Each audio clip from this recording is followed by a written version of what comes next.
Bonjour et bienvenue sur notre chaîne Phoenix Taekwondo.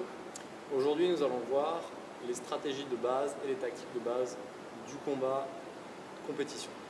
Donc on va voir les deux différentes gardes. Donc nous avons la garde ouverte, ou alors ça s'appelle également garde miroir. Donc les deux côtés, donc côté ventre, regardent du même côté. Ou bien on a la garde fermée. Dans ces cas-là, un ventre regarde d'un côté et moi je suis de l'autre côté. Donc s'il y a une attaque jambe arrière, là c'est du côté fermé. S'il attaque jambe avant, là c'est du côté ouvert. Alors on va voir comment on compte les points. Donc si c'est une attaque directe au plastron, là c'est un point. Si c'est un coup de poing direct au plastron, un point également. Si on fait une attaque retournée au plastron, là on marque 3 points. Ensuite, pour une frappe directe au visage, là c'est 3 points également. Et pour une attaque retournée au visage, là ce sera 4 points. Alors évidemment, pour les frappes de pied, on attaque qu'au-dessus de la ceinture. Et pour les coups de poing, on attaque qu'au plastron. Voilà.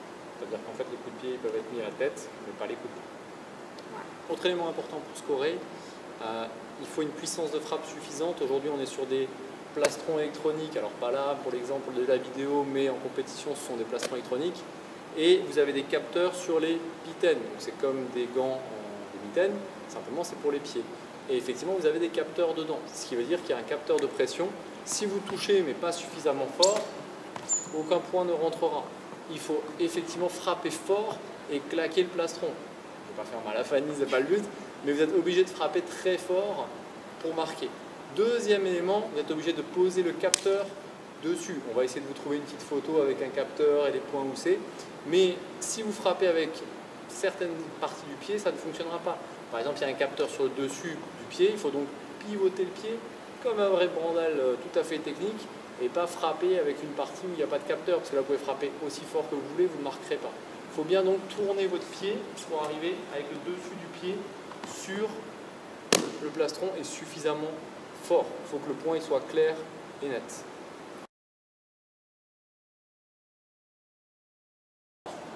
Pour utiliser les points, en revanche, déjà on ne va pas les utiliser en attaque, tout simplement parce que si on est en garde, ma distance de main et sa distance de pied, c'est pas la même.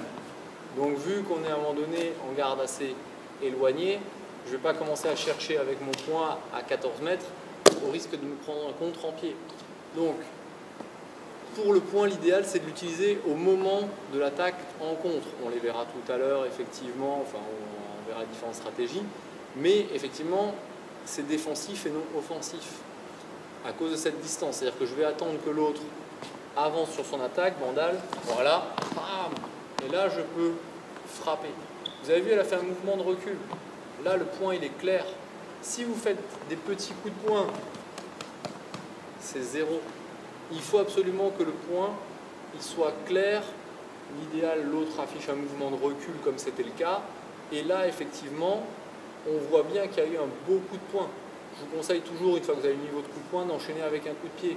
Au cas où les arbitres n'auraient pas scoré les points, au moins le coup de pied, il va rentrer au plastron ou à la tête derrière, c'est sûr.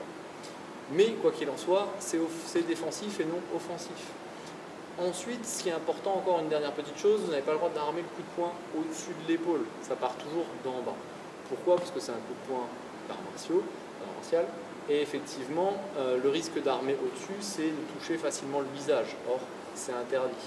Donc après, vous allez prendre un point de sanction parce qu'ils vont estimer que c'est exprès que vous punchez au visage. Donc c'est un peu dommage.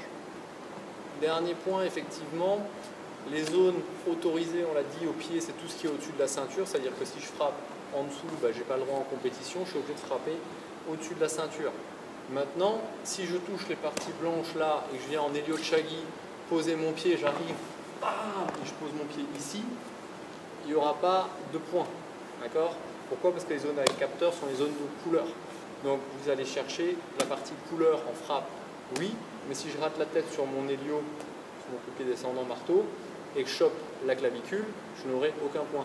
Je n'aurai pas de sanction parce que c'est une zone permise, mais ce n'est pas une zone qui score. Il y a donc une différence entre les zones qui scorent et les zones permises. Voilà. Donc au point, on l'a dit, vous pouvez frapper sur tout le plastron. Au pied, vous pouvez frapper sur le plastron jusqu'au haut de la tête. Quand vous lancez une attaque, il faut toujours poser votre pied devant. Alors pour deux raisons. C'est une base. Voilà. Toujours les pieds devant. Toujours devant. Pour deux raisons. La première, c'est pour vous donner de la force, parce qu'il va falloir lancer votre hanche pour que le coup de pied soit puissant et que vous puissiez scorer. Donc si vous lancez votre pied, mais pas vraiment parce que vous n'osez pas attaquer, la force ne sera pas suffisante. Donc votre corps va aller en arrière et vous n'allez pas toucher la distance de frappe. Vous allez faire une touchette. C'est effleurer, hop, j'effleure, mais je n'ai pas pu mettre de force parce que je la garde. Trop en arrière. Donc n'hésitez pas à vraiment chercher l'adversaire. Et ensuite, deuxième chose, c'est que ça va vous permettre de coller votre adversaire. Et là, ça empêchera l'adversaire de redonner un coup de pied. Donc vous fassiez scorer à ce moment-là. C'est dommage de mettre un point et de reprendre un point. C'est-à-dire que si Fanny elle est là et qu'elle reste sur place, voilà. Pour moi c'est facile de mettre un point, voire de mettre un coup de pied à tête et de mettre 3 points. Donc c'est dommage parce qu'elle a fait un beau point et derrière elle le perd, ou elle en perd plus. Donc rester à distance de frappe, c'est toujours très dangereux. À partir du moment où je suis là, clairement, là, si je suis à distance de frappe, à tout moment, elle peut me toucher. Donc, j'ai aucun intérêt à rester là. Il y a deux solutions. Soit il faut que je m'éloigne pour être plus loin et donc me mettre en sécurité. Et encore là, je suis très près, mais je ne veux pas sortir du champ de la caméra. Ou alors, à l'inverse, il faut que j'arrive à coller. Voilà, comme elle l'a dit. Parce que là, ça devient plus compliqué pour elle de faire quelque chose, sachant qu'elle n'a pas le droit de monter sa main au visage. Okay, et tous ces petits coups de poing qu'elle peut mettre, c'est zéro de toute façon.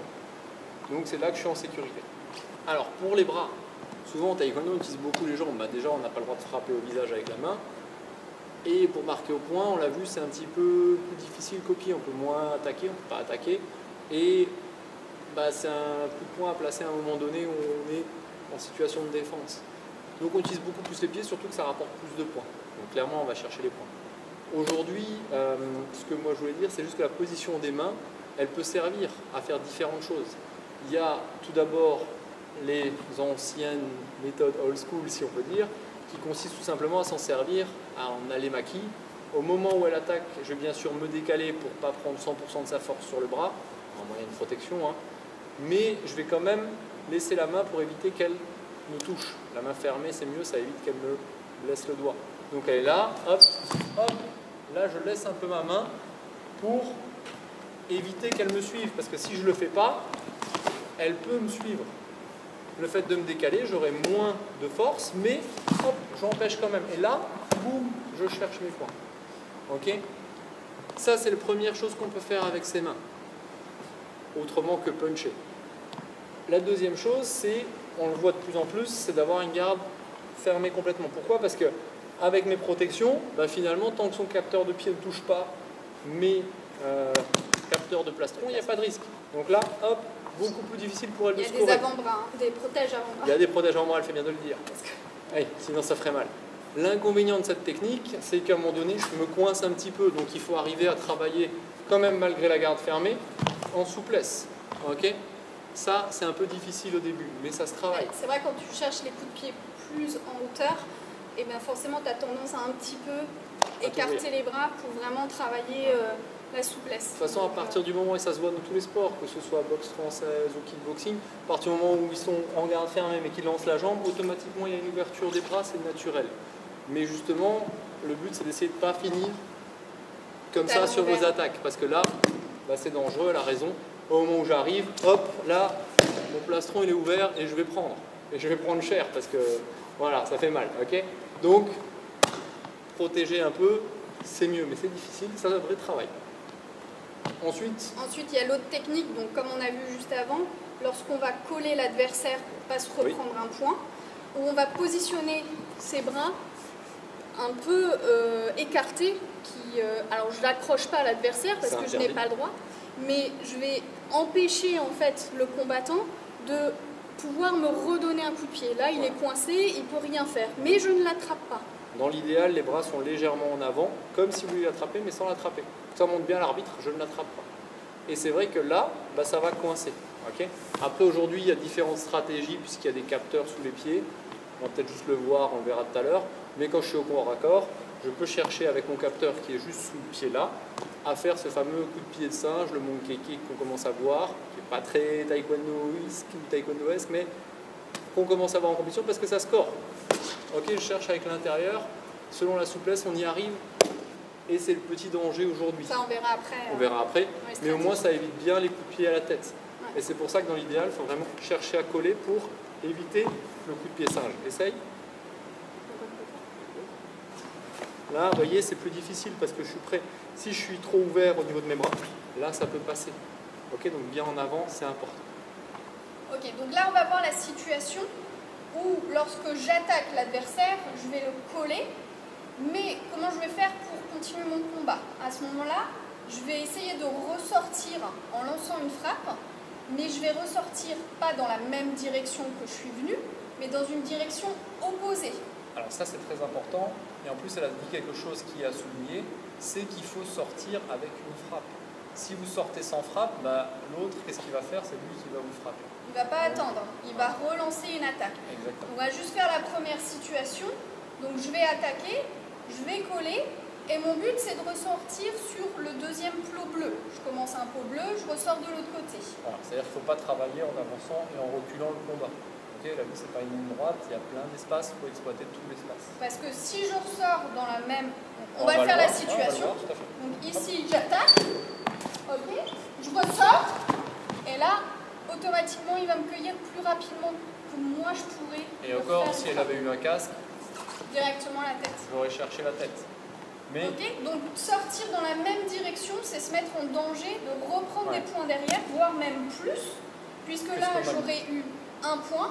Et s'il m'avait frappé à la tête, j'aurais eu à ce moment-là 3 points. C'est une notion qu'on retrouve dans beaucoup de sports de combat et arts martiaux. La ligne d'attaque, la mienne, elle est là. Si elle reste dans cette ligne d'attaque, si elle ressort dans ma ligne d'attaque, c'est évident que pour moi, c'est facile d'attaquer. Si par contre, elle n'est plus dans cette ligne-là, bah, je suis obligé de me réorienter. C'est plus difficile. C'est ça qu'on cherche à exploiter. Deuxième situation, ce qu'il faut faire. Et là, je redonne. Voilà. Okay. On a bien vu qu'effectivement, en sortant, elle a frappé. Et que sa trajectoire, elle était là. Ce qui veut dire que sans frappe, juste pour expliquer, elle a avancé, voilà, comme si elle avait frappé, elle a collé. Si elle sortait par là, ben on a vu, moi j'ai pas de difficulté ici à attaquer, mais si par contre elle sort par là-bas, ben, pour moi, je suis plus dans la ligne d'attaque. Elle peut attaquer, je suis alors juste en face. Mais le temps que moi je me tourne, ben, ça lui laisse du temps pour soit dégager, soit me frapper et enchaîner des techniques. Alors là, on est en train de changer de salle tout simplement parce que y a un match de handball dans la grande salle. Donc on va se déplacer dans la petite salle et on va reprendre la suite en bas tranquillement, pas de souci.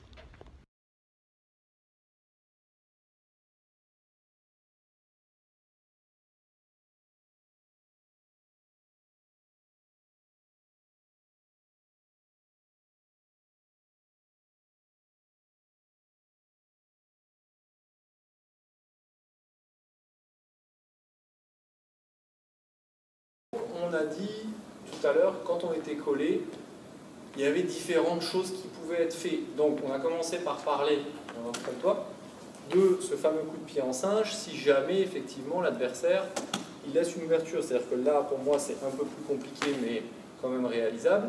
Mais si à un moment donné, il y a une vraie ouverture, là, je peux chercher quelque chose.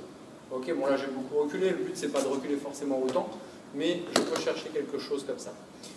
Maintenant, il y a d'autres possibilités au corps à corps, évidemment. Donc, on l'a dit tout à l'heure, à partir du moment où je décide de sortir, je dois frapper. Si je sors sans frapper, c'est l'autre qui va frapper. On est là, je sors, pam, boum, c'est elle qui a mis un point. Donc, déjà, je suis sorti en reculant, ce qui n'est pas à faire, mais le fait que je sors sans attaquer, ça lui laisse le champ. Donc, à partir du moment où je suis collé, je cherche ou l'attaque, ou une sortie avec une attaque, et pas en arrière comme on vient de le voir. Ici, une fois qu'elle est collée, comme toi, voilà. Donc moi, on est d'accord, on imagine, c'est moi qui suis rentré ici, bam, ok, et je colle. Maintenant, dans l'idéal, je devrais ressortir donc par là-bas. On est d'accord, on l'a vu tout à l'heure, rappelez-vous des 3 plots. Ils ne sont pas alignés, ils font comme un Y, entre guillemets, mais il n'y a qu'un côté du Y. Donc moi, je vais ressortir par là. Maintenant, il y a deux solutions. Soit je le fais proprement comme Fanny l'a fait tout à l'heure, soit, même si je n'ai pas le droit d'attraper, hein, je laisse un peu ma main ferme, dure. Pourquoi? Parce qu'au moment où elle va vouloir reculer, elle recule, elle va être un peu gênée. Je n'ai pas trop le droit, mais si je ne vais pas vers la saisie, au niveau de l'arbitrage, ça peut ne pas être considéré comme une saisie, donc passer. Par contre, l'intérêt que j'ai, c'est au moment où je suis là, si elle veut reculer, bah, elle ne bougera pas. Et moi, il me sera plus facile de contrôler son corps à elle et de venir mettre soit mon monkey kick en bas, soit chercher carrément la tête en Al-Chagi. Ok, autre possibilité si je suis au corps à corps, on va se remettre ici. Au lieu de rester ici, je vais essayer de passer ma jambe là. Pourquoi? Vous connaissez Fudo Chagi, Nakachagi. Parce que là derrière, elle ne va pas forcément voir arriver mon pied et je vais pouvoir faire une recherche de points par l'arrière sans qu'elle le voie venir. Ok, alors attention à saisir, non? Juste chercher par l'arrière. Une deuxième chose importante peut-être qu'on peut dire, on ne pousse pas en sortant. C'est-à-dire que le réflexe des débutants, souvent quand vous êtes là, vous voulez sortir au fait, c'est interdit de pousser. Les sorties, elles se passent que avec les déplacements. On verra un peu tout à l'heure. C'est en pas glissé, en pas chassé, enfin tout ce qui existe comme déplacement, en pivot, n'importe, voilà, tout ça. Mais pas les mains, c'est un réflexe. C'est naturel, hein. C'est la première chose, on pousse, mais vous n'avez pas le droit, ok? Et pour information, pousser avec les poings en frappant, c'est pousser aussi bien. Ok. Alors, autre précision qu'on n'a pas encore évoquée, c'est lorsqu'on fait le combat, il faut vraiment être en position sur plutôt la pointe des pieds. C'est vrai que là, on montre un peu statique, on a les talons collés au sol, mais personnellement, si je vois un de mes combattants avec les talons au sol en tant que coach... Voilà, bon là on explique, c'est pour ça. Mais voilà. Effectivement, lorsqu'on va travailler, toujours sautiller sur le bol du pied, hein, pas complètement sur la pointe des pieds. Alors sautiller, ça ne veut pas dire... Voilà, pas non plus lever, mais il faut qu'il y ait en fait un ressort musculaire pour que justement ma vitesse, pour que mon muscle réagisse, soit plus rapide. Vous gagnez du temps de réaction musculaire. Pourquoi? Parce que déjà, si maintenant elle démarre son attaque au ralenti, hein, comme dans l'homme qui valait 3 milliards, il faut imaginer la musique. Voilà. Là, le temps que je lève mes talons, déjà c'est du temps perdu. S'ils sont déjà levés, ce temps-là, je le dézappe déjà. En plus, la réponse musculaire quand je suis en mouvement, elle va être plus rapide pour dégager. Donc, je prendrai moins de points, clairement. Voilà, donc toujours sur la pointe des pieds, toujours pour justement que le muscle soit sollicité et puisse réagir dès que l'attaque arrive. Ou même quand vous attaquez, le temps de démarrer et ensuite l'attaque, vous avez un temps perdu. Voilà, il y a 2 temps. Si vous êtes tout de suite parce que le talon est déjà décollé, bah vous gagnez un temps, vous lui laissez moins de temps pour esquiver. Donc vous aurez plus de chances de scorer ou de le surprendre et de ne pas vous faire cueillir par un contre ou par une riposte ou ce genre de choses.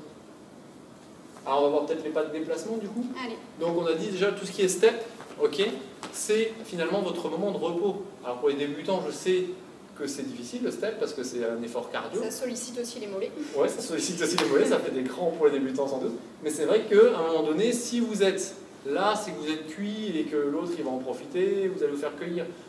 Le moment d'effort est dans l'échange. Quand vous frappez, bam, bam, bam, là c'est le moment d'effort. Là, on est en c'est le repos. Là. Voilà, c'est en repos. Donc, il existe plusieurs pas. Le premier pas, c'est le pas de retrait. Donc on va commencer sur les pointes. Et le pas de retrait, ça va consister à pousser sur sa jambe avant, sans faire de pas chassé.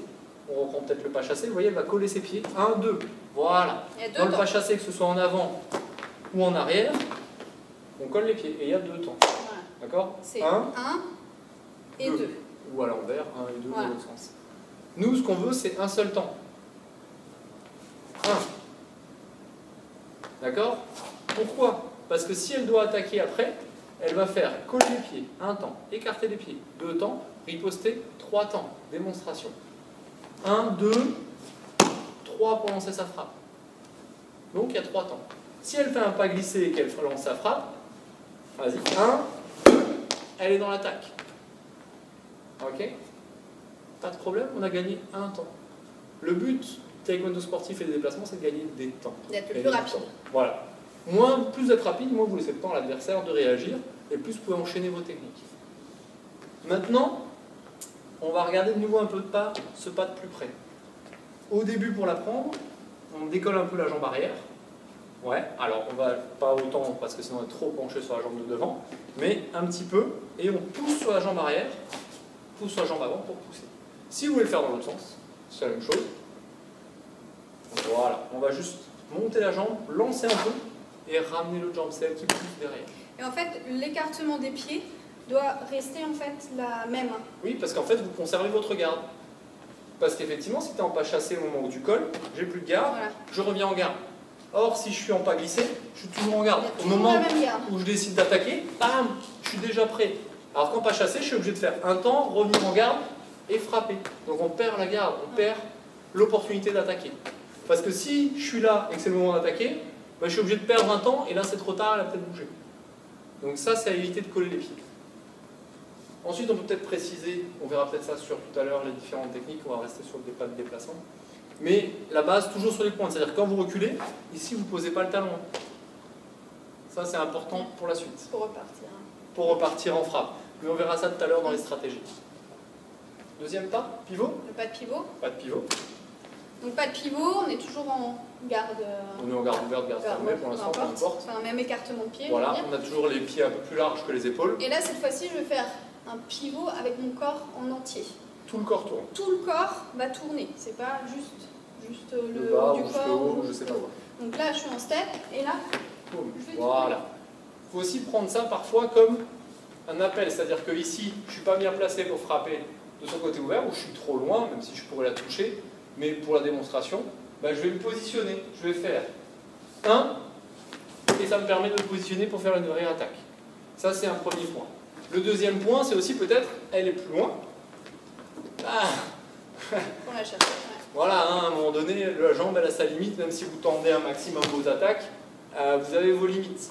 Donc le fait de faire un pas de pivot, ça va aussi vous permettre de vous rapprocher. Ok, mais ça pourrait aussi être un pas glissé, hein. Ça peut aussi être un, bam, ok, et elle fera une attaque en coraux. Donc effectivement, si elle est trop loin, mon pas de pivot, il va bien me servir à gagner de la distance en hop, bam, et bam, ok, simplement chercher.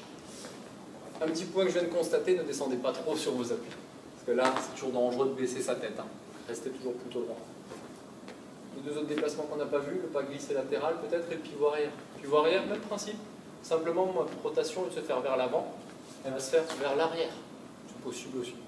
Mais c'est exactement le même pas. Hein. Avant ou arrière en avançant. Hop, ah, c'est possible. Il y a également tout ce qui est rotation en feinte. On peut se servir d'une feinte comme une rotation comme une feinte dans les 360. Hop, ah, et je reviens, ok, pour voir ce qu'il fait. Évidemment, derrière une feinte, le but c'est pas de faire une feinte, il faut lancer une attaque derrière.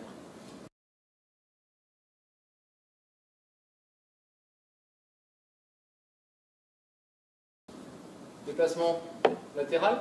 Donc là, par exemple, je change juste de garde. On est en garde ouverte tous les deux. Au moment où l'attaque, je pousse, pareil, au lieu d'aller vers l'avant, je vais sur le côté. 1, 2. Ça me permet de puncher ou de frapper du pied, mais je suis sorti de sa ligne d'attaque.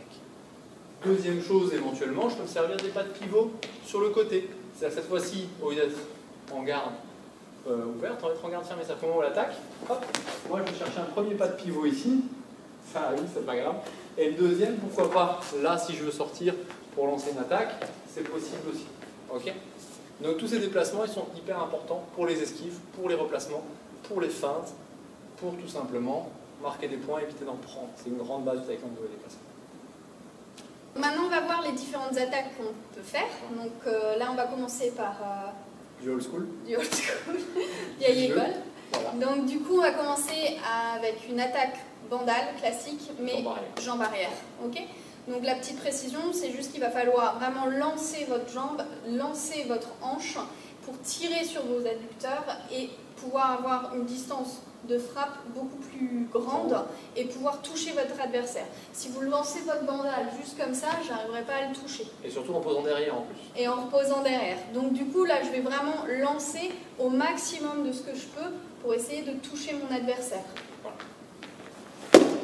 Voilà. Ces deux paramètres, je ne sais pas si vous avez vu, mais effectivement, au niveau de sa frappe, elle a allongé son corps, ce qui a permis de gagner de la distance de frappe. Mais vous voyez, après, à un moment donné, je suis comme ça. Donc c'est pas très confortable pour moi pour faire autre chose. Et puis c'est dangereux. C'est dangereux. Moi, je peux relancer un coup de pied à la tête. Ouais. Hop, Et là, moi, sur des facile. appuis comme ça, pour bouger, c'est compliqué. Donc je suis vraiment en danger. Le deuxième point donc, qui est important, en plus de chercher cet allongement du corps le plus possible, comme si on voulait se tirer dans les deux directions tout en allant vers l'avant, c'est, en plus de mettre la hanche, ça après, le dépliage, monter le genou pour frapper plus haut, plus loin, ça faut regarder les techniques de base dans l'Anchagi dans les vidéos pour le savoir. Vous avez déjà vu, effectivement, il faut regarder sur la chaîne YouTube ou sur le lexique qui est disponible également tout interactif. Mais il y a le pied d'appui également qui part. Donc vous voyez, tant que je suis là, mon pied d'appui, il est vissé dans le sol, c'est pas bon. Il faut que mon pied d'appui suive ma frappe. Donc pas qu'il précède ma frappe, mais qu'il soit emmené par ma frappe. C'est bien mon pied d'arrière qui va déclencher la frappe. Il ne faut pas qu'il y ait un appel. Si vous faites à chaque fois un appel, bah, l'autre il va comprendre qu'à chaque fois avant de frapper, ça peut s'en servir une fois, on peut s'en servir une fois comme feinte, mais si vous ne le faites pas exprès, c'est là où il y a un problème. C'est-à-dire que là on fait 1, voilà, elle a déjà bougé. Donc après pour chercher derrière, c'est plus difficile. Donc faites attention de bien démarrer votre action sans donner un indice. Démarrez tout de suite avec la jambe dont vous voulez porter l'attaque. Bam! Ok, pas d'appel. Ça s'appelle un appel quand vous faites un signe avant de frapper. Sauf si c'est volontaire pour feindre. Derrière, deuxièmement, votre jambe, vous avez vu, elle va venir avec. Je vais juste montrer en montant le genou. Au moment où je frappe, ma frappe, elle va emmener ma jambe d'appui. Ok? Alors, c'est pas un saut, c'est pas. Ok? Il n'y a pas de poussée. Elle est emportée en fait. Elle est emportée. Donc, je vais frapper et vous allez voir, ma jambe, elle va être emportée avec. Hop. Et là, je suis de nouveau en garde haute. On ne se trouve pas comme ça, avec les jambes trop écartées. Je suis de nouveau bien placé. Donc ça, c'est un petit travail à faire. Ça vous permet aussi de chercher beaucoup plus loin. Là, on pourrait croire qu'elle est loin, mais grâce à ça, je peux chercher. Ok? Même en jambe arrière. Je suis là, hop, et j'arriverai à toucher, à faire un vrai travail sur cette distance. Donc, on l'a déjà dit, mais on le redit, il faut attaquer des deux jambes, pas toujours de la même jambe, et enchaîner plusieurs attaques. Parce qu'effectivement, sinon, si je fais une attaque, il y a une riposte, 1-1, non. C'est pas autant que vous pouvez. En tout cas, dans l'old school, on en mettait plus. Aujourd'hui, on est un petit peu plus prudent. Mais voilà, si vous pouvez enchaîner, nous, notre conseil, c'est d'enchaîner. On travaille encore un peu à l'ancienne, hein, on est des vieux, je crois. Mais voilà, c'est mieux d'enchaîner. Même en combat réel, vous n'allez pas faire une attaque et attendre. Si vous êtes dehors en self-défense, c'est l'enchaînement de frappe qui sera le plus efficace. Ça laisse pas de temps à l'autre à riposter. Et vous serez largement vous aurez largement plus de chances de rentrer. Une dernière petite technique aussi en attaque jambe avant, c'est le koro. Le koro est devenu très présent au-delà du fameux cut. D'accord, juste monter la jambe, voilà, c'est le cut. C'est-à-dire couper en anglais pour ceux qui ne comprennent pas ou qui ne parlent pas anglais. Parce que, on verra ça tout à l'heure dans les défenses, on peut couper l'attaque grâce à ça de l'attaquant. Donc ici, je vais chercher mon koro de manière classique. Hop, 1, pam. Avant, je serais allé vers tout de suite vraiment chercher à coller comme on l'a expliqué. Là, je vais faire un peu moins parce que je vais chercher à enchaîner quelque chose. Et ce quelque chose, ça va être un Anchagi, coup de pied circulaire vers l'intérieur, à la tête. Okay, ça veut dire que là, je vais faire 1. À ce moment-là, je vais accélérer ma descente pour poser le pied assez proche du sien. Et en même temps, balancer ma jambe derrière, en arrondi. Ok, elle ne va pas le voir forcément arriver parce que je vais me placer derrière elle. C'est derrière. Voilà, mais ça permet de chercher 3 points facilement. Ok, donc un peu plus rapide, on est là, hop, accélération, hop là, on cherche par l'arrière en arrondi. Là, on va le montrer dans l'autre sens, histoire que vous voyez l'attaque par derrière avec un casque pour toucher. Je vais y aller light évidemment, mais c'est le but. Ok, donc première action, 1, accélération, boum, et essayez toujours de poser sa jambe devant. Ok, là, je vais essayer de pas trop shooter, donc voilà. Je vais essayer même de passer au-dessus, tout simplement, ce sera peut-être le plus simple. Mais toujours de poser la deuxième jambe devant. Ok, vous avez vu comme je vais passer complètement, j'ai avancé. Sur toutes vos attaques, regardez dans cette garde, que ce soit mon cut d'olio ou mon Anchagi, il faut toujours que je cherche à poser ma jambe devant. Déjà parce que sur le cut d'olio, il y a une distance différente. Vous voyez, la tête elle est là, le corps il est là. Donc si je suis ici avec ma main, avec mon pied, ma tête, si je suis sur place, je ne bougerai pas. Je suis obligé d'aller chercher à poser mon pied jusqu'à devant elle. Et c'est pareil sur le Anchagi. Pour passer, je suis obligé de poser devant elle. Sinon, je vais arriver avec un Anchagi ici devant. Ça ne va pas le faire pour marquer mes points. Donc il faut toujours chercher à traverser, à pousser sur la hanche pour arriver vers l'avant. Traverser l'obstacle et arriver vers l'avant. Ok, ça c'est important.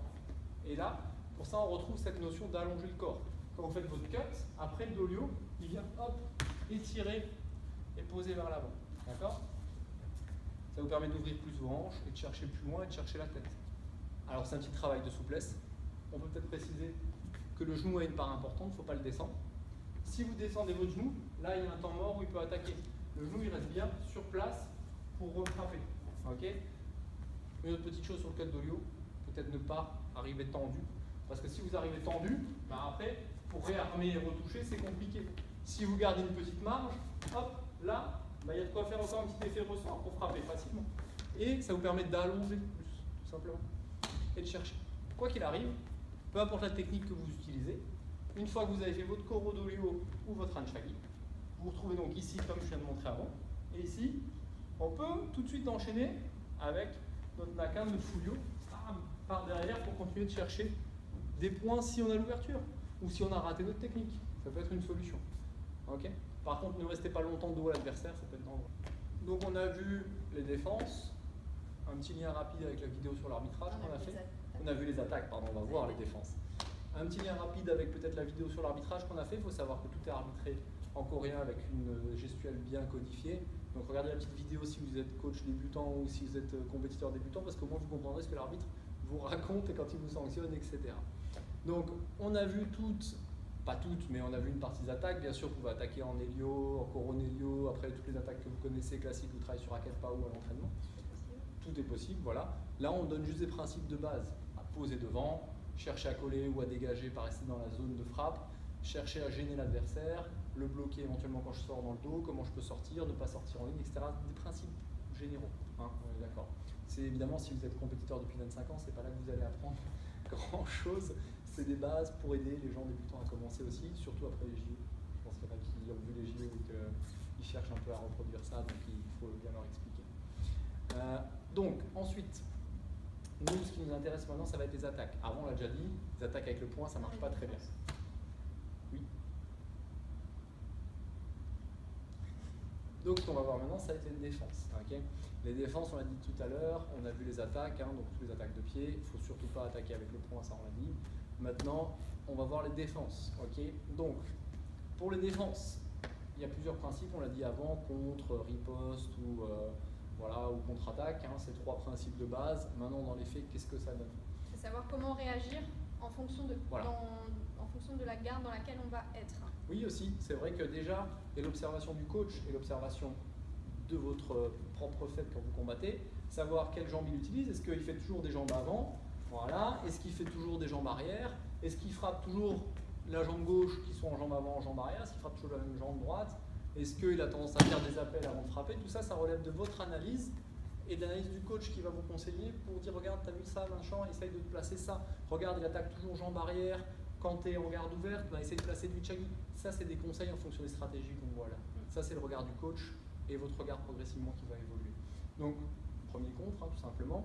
Donc, au moment où elle va faire une frappe old school, banda chagi jambe arrière, là, stop. Le côté, alors là j'ai attrapé mais j'ai pas le droit, hein, c'est juste pour montrer. Le côté, là je vais avoir du mal à chercher de ce côté-là. Le côté le plus ouvert c'est par là. Là il est l'ouverture. Donc connaissez le Vichagi, elle ne va pas bouger, ou sinon vous regardez la vidéo. Ici, Vichagi, bon là elle a levé le bras mais sinon c'est pas forcément l'attaque qui passe. Par contre doucement elle lève juste le genou, stop. Là il y a une belle ouverture pour un 8. Boum. Et c'est là où intervient le contre. Je reste sur place. Surtout pas faire de pas retrait sur du Vichagi ou sur mon dolio, qui est un peu le même principe. C'est un contre par la rotation. C'est-à-dire qu'au moment où elle déclenche, bam, je cherche mon Vichagi. Pensez à regarder au-dessus de l'épaule du côté où vous frappez. De l'autre côté, c'est compliqué. Donc regardez où vous frappez pour ne pas frapper n'importe où, mais au-dessus, côté où vous frappez. Et donc là, c'est un contre. C'est un contre, oui. Après, on a défini tout à l'heure les contre-ripostes, et ça, c'est un contre, effectivement. Donc, sur notre contre, ça c'est une première solution. Évidemment, alors on va pas le faire, on va le faire doucement. Sur le principe, elle ne bouge pas pour l'instant. Vous connaissez mon dolio, donc frappe retourne au visage. Ok. Ben, c'est le même principe. Elle monte le genou, hop, et moi au lieu de chercher mon Vichagi, ben, simplement au plastron, voilà, quand elle remonte juste son genou, ben, je vais chercher dans son attaque le mon dolio. D'accord. Par contre, si je tarde trop à déclencher, bah, ça ne marchera pas, je vais me faire toucher d'abord, elle va me coller, c'est fini. Donc c'est vraiment, je ne vois pas moi. Et ça, en tant que coach, il faut absolument travailler le déclenchement, non pas à l'oreille, mais le déclenchement visuel, des repères visuels. C'est-à-dire si je fais top, top, top, qu'est-ce que je travaille? Les déclenchements à l'oreille. Et en combat, le déclenchement, il ne va pas forcément me dire, alors peut-être qu'il va faire un cap, mais c'est plutôt du mouvement. Il faut apprendre à vos combattants. C'est plutôt du visuel. Ouais, il faut apprendre à vos combattants à réagir au visuel. Donc donnez-leur des signaux visuels, des raquettes, je monte, papapam, papapam, peu importe, plutôt que des signaux sonores, comme ça se voit fréquemment. Okay, donc, vous avez compris le principe du Dvichagi. Je peux faire le même en Mondolio. On le fait doucement parce que c'est des frappes qui font mal, qui font des KO au corps ou à la tête. Bien sûr, le Dvichagi, vous pouvez le chercher à la tête ou vous pouvez le chercher sauter. Par exemple, un peu. Ok. Surtout quand vous êtes proche. Et le Mondolio aussi sauter. Pourquoi quand vous êtes proche? Parce que si on est prêt et qu'elle attaque, bon, c'est rare de se retrouver aussi proche, sauf si on sort, voilà. Mais là, la difficulté pour moi, c'est d'être assez haut et de ne pas frapper sa cuisse. Donc la seule solution que j'ai pour ça, ça va être principalement de sauter pour chercher le plus haut. Okay, après, essayez de faire du Dvichagi.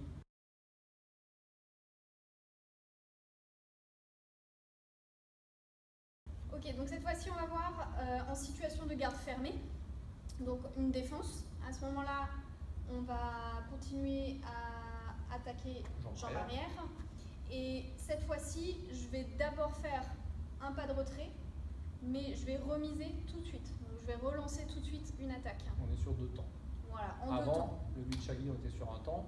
Je vois l'attaque, bam, je déclenche. C'est direct. Et là, on va faire 2 temps. On va d'abord se mettre en sécurité pour relancer ensuite l'attaque. Alors, juste une précision. Donc, on va utiliser notre pas glissé qu'on a vu juste avant.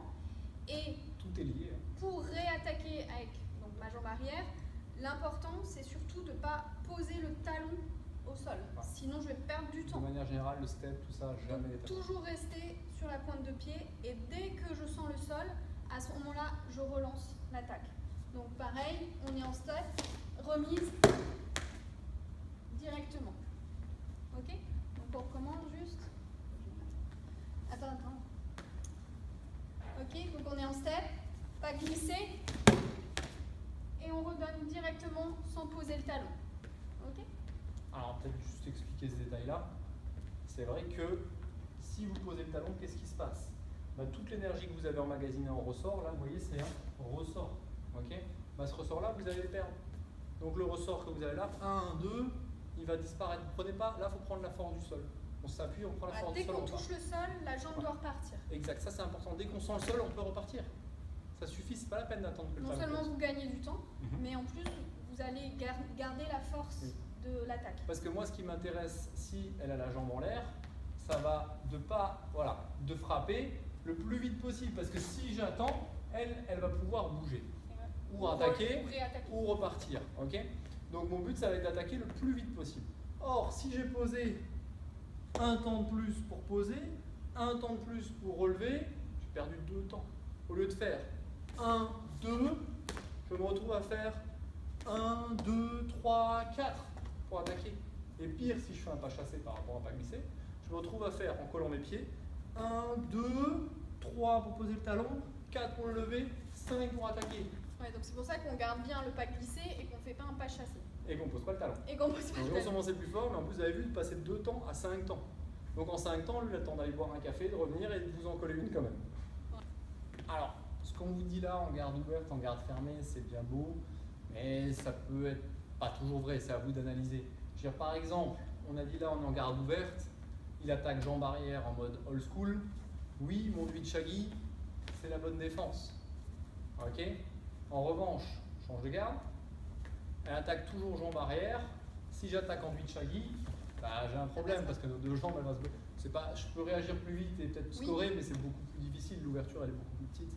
Donc la bonne réponse sur cette attaque-là, c'est 1 et 2 côté ouvert, beaucoup plus facile. Ok. Donc la garde ouverte, la garde fermée, c'est bien de l'avoir à l'esprit. Maintenant, comme on l'a dit, il y a aussi des gens qui attaquent jambe avant. C'est-à-dire que la personne, elle a beau être là. Est-ce qu'il va attaquer jambe arrière? Est-ce qu'il va attaquer jambe avant? Je ne sais pas. Si vous êtes observateur, vous voyez qu'il attaque toujours jambe arrière, votre coach l'est, là, ok, vous êtes sûr qu'il va déclencher jambe arrière, vous pouvez déjà être prêt à Dvichagi. Alors attention, ce n'est pas la peine de montrer non plus en avance, hein, mais vous pouvez quelque part être prêt à ça. Par contre, si des fois il attaque jambe avant, bah, votre Dui Chagi, si vous voulez, il ne passera pas. Donc, si elle attaque jambe arrière, la bonne riposte, c'est mon Dui Chagi. Mais si par contre elle attaque jambe avant, pour chercher le côté ouvert, la bonne riposte, c'est Retrait, remise. Ça, c'est un peu compliqué pour les débutants. Ça veut dire qu'il y a deux incertitudes. Est-ce qu'on est en garde ouverte, garde fermée, et est-ce que... De quel côté il va attaquer? Voilà. De quelle jambe il va attaquer? Voilà. Donc ça, c'est deux choses qu'il faut vous poser comme question. Après, il ne faut pas trop réfléchir. Oui, parce que c'est Mais compliqué. c'est à observer. Ok. Alors, il y a quand même une chose importante. Le retrait-remise marche assez bien parce qu'au pire, même si je suis du mauvais côté, là par exemple, on va le faire, va attaquer. Non, en mandale, pardon, excuse-moi, classique. Ouais, jambe arrière. Si je suis du mauvais côté avec le retrait-remise, rien ne m'empêche de chercher la tête au besoin. C'est vrai que ça passe plus facilement. Maintenant, si je fais que retrait-remise, l'autre il va aussi le voir. Donc je suis obligé de varier mon panel technique. Ouais. Maintenant, un dernier petit point peut-être. Pour placer vos bons contres, etc., il ne faut pas hésiter à tester un peu l'adversaire. Parce que faut vous demander à un moment donné qu'est-ce qui rentre, qu'est-ce qui ne marche pas, quelle jambe il utilise, est-ce que je le feinte, comment il réagit, pour se retrouver dans la situation idéale au contre. C'est-à-dire, je m'explique, si je sais que mon adversaire, il fait des remises, il adore le pas de retrait-remise parce qu'il fait que ça en contre, je peux très bien faire pour faire une première feinte, lui automatiquement il va croire que j'attaque, ou bien un pas de pivot, juste une feinte, lui il va croire que j'attaque, il recule, il va tenter son pas, et là vous voyez, c'est moi qui ai créé la situation pour le mettre. Tu le forces en fait à faire ce que tu veux. Mais ça passe par l'observation.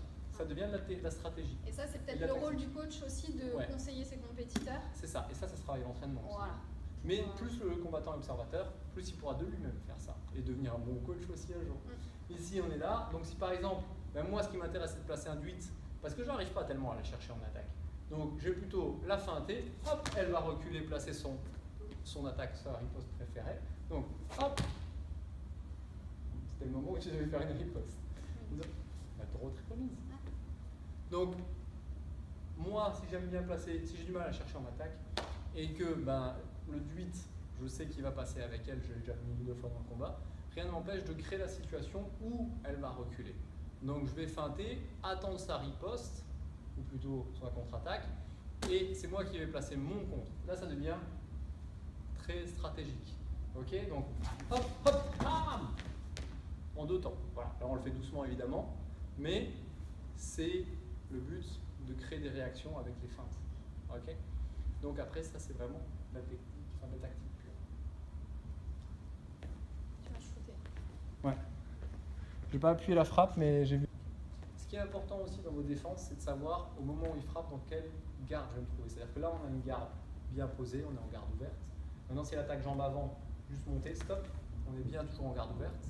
Par contre si elle attaque jambe arrière, doucement stop, là on devient en garde fermée. C'est-à-dire qu'à un moment donné, oui, il y a des stratégies sur garde ouverte, garde fermée, mais l'important c'est de savoir quand elle lance son attaque, dans quelle situation je me retrouve, si je suis en garde ouverte ou en garde fermée. Et peu importe finalement le départ, puisque le fait de partir jambe avant ou jambe arrière, ça change la donne. Là, c'était le passage compliqué à comprendre, n'hésitez pas à revenir en arrière pour regarder à nouveau ça. Donc, maintenant, il y a d'autres choses qui sont faisables en contre. Et notamment, on l'a dit tout à l'heure, grâce à ma jambe avant. On s'en sert de plus en plus. Donc si maintenant l'attaque jambe arrière, j'ai juste par exemple à faire mon cut. Avant on est allé chercher en attaque, c'est possible. Mais là si c'est elle qui attaque, je peux très bien chercher à bloquer avec mon pied. Et reproduire la technique en dolio, c'est-à-dire l'attaque. 1, d'accord, j'amortis, je penche un peu mon poids sur ma jambe d'appui, et ça vient, vas-y. 1, et chercher 2, la tête derrière. Là on essaie de le faire un peu au ralenti pour montrer. Mais le but c'est ça, ok, hop, 1, 2, je cherche derrière. Éventuellement 3. Ok, tu as vu le réflexe, j'esquive la tête, j'ai la tête vers le bas, ça peut rentrer aussi. T'es emmené par le coup de pied. Et t'es emmené par le coup de pied, effectivement, si tu touches. Ou la personne esquive. Donc, ça, c'est une première solution en jambe avant. La deuxième solution, pense juste à mettre ta tête sur le côté, l'autre côté. Non, l'autre côté, c'est bon. Donc, au moment où elle attaque, ma jambe avant, elle va me servir de Negyo Chagi. En circulaire, soit en âne, soit en paquette, ça dépend de quelle jambe elle attaque. C'est-à-dire que si ici, en tout cas je ne fais pas jambe arrière, parce que le temps que ma jambe arrière elle rentre, c'est trop tard. L'avantage de ma jambe avant, c'est qu'elle est déjà dans le combat. Donc si l'attaque jambe arrière, je vais circuler, je vais faire un circulaire par là. C'est là qu'il y a de la place. Je ne vais pas attaquer par là il n'y a pas de place, il y a sa jambe qui gêne. Donc ici on est là, hop, hop, bam, et je cherche au-dessus. D'accord, normalement c'est plus celle qui avance, mais comme elle attaque doucement, je suis obligé d'avancer un petit peu. Ok, donc c'est juste décaler son poids et chercher un, ok, par-dessus.